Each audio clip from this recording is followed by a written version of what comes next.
இல்லை, அதாவது பணம் வாங்குவதே முதல்ல தப்பு. குற்றம் செய்வது சரிங்க அப்படின்னா உன் குழந்தை குற்றம் செய்ய ஆரம்பிச்சிடும். உன்னுடைய பொண்ணு குற்றம் செய்ய ஆரம்பிச்சிடும். பள்ளிக்கூடத்துக்கு போகிற குழந்தை குற்றம் செய்யடா, தப்பு இல்லைடா.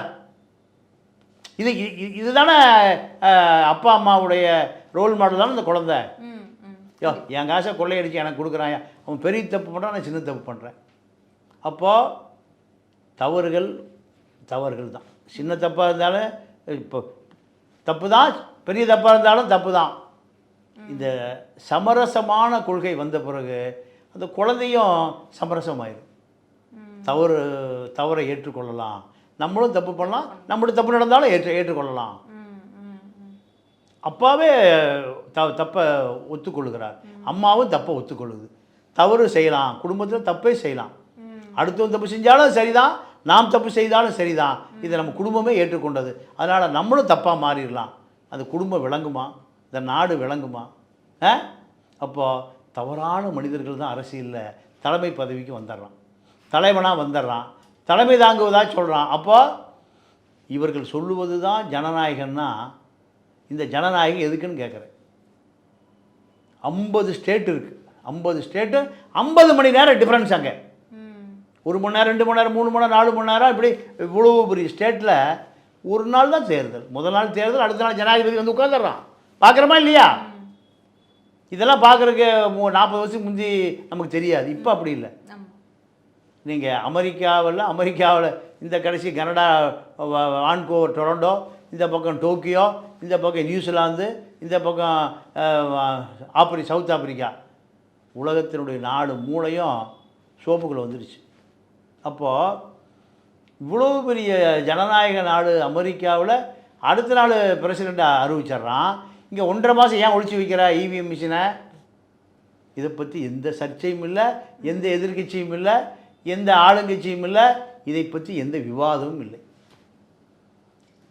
இந்த ஏவிஎம் மிஷினை தயார் பண்ணுறது அம்பானி தான் தயார் பண்ணுறாரு, அம்பானி ப்ரைவேட் லிமிடெட். அவர் எங்கே உட்காந்து அதை மாற்றலாம். அமெரிக்க ஜனநாயகத்தில் இன்னும் பேலட் பேப்பர் தான் இருக்குது. பிரிட்டிஷ் ஜனநாயகத்தில் என்ன பேலட் பேப்பர் தான் இருக்குது. உலகத்துக்கு விஞ்ஞானத்தை கொடுத்த ஜப்பான்காரன் என்ன எது வச்சுருக்கான்? பேப்பர் தான் வச்சுருக்கான். இந்த மிஷின் தப்பு பண்ணுங்கிறான். மிஷினை ஒரு மனிதனுடைய வாக்கு அழிஞ்சு போகும், இல்லை அதை அழிக்கும், மாற்ற முடியுங்கிறான். ஆனால் இங்கே ஏன் மிஷினை தான் கையோடு வச்சுருக்கான்? ஏன்? மோடி இவிஎம்னு அதுக்கு பேர், இவி மோடின்னு அர்த்தம். அப்போது இதை எதிர்த்து எந்த விதமான கேம்பெயினிங் இல்லை, எந்த விதமான அவேர்னஸ் இல்லை. அப்போது இந்த ஜனநாயகம் என்பது யாருக்கான ஜனநாயகம்? மக்களுக்கானதா, கார்ப்பரேட்டுகளுக்கான ஜனநாயகமா? தேர்தல் என்பது, நீங்கள் ரஷ்யா சீனாவில் தேர்தல் நடக்கும். என்ன தேர்தல்? யார் வெயிட் பண்ணாலும் அவர் தான் ஓட்டு போடும். வடகொரியாவில் நடக்குது, கிம் முன் ஜாங், அவர் தான் ஜனாதிபதி. ஜனாதிபதிக்கு மக்கள் பூரா ஓட்டு போடணும்.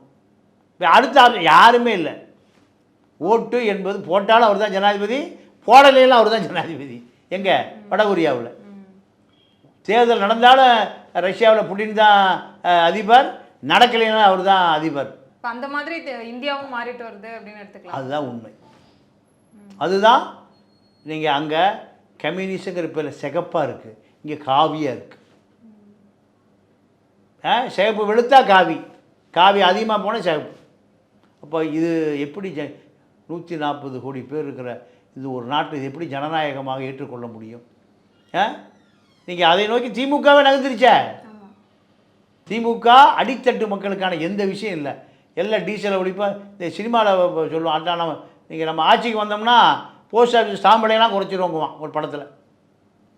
மாநில கட்சி ஆட்சிக்கு வந்து ஸ்டாம்பலை எப்படா குறைக்க முடியும்?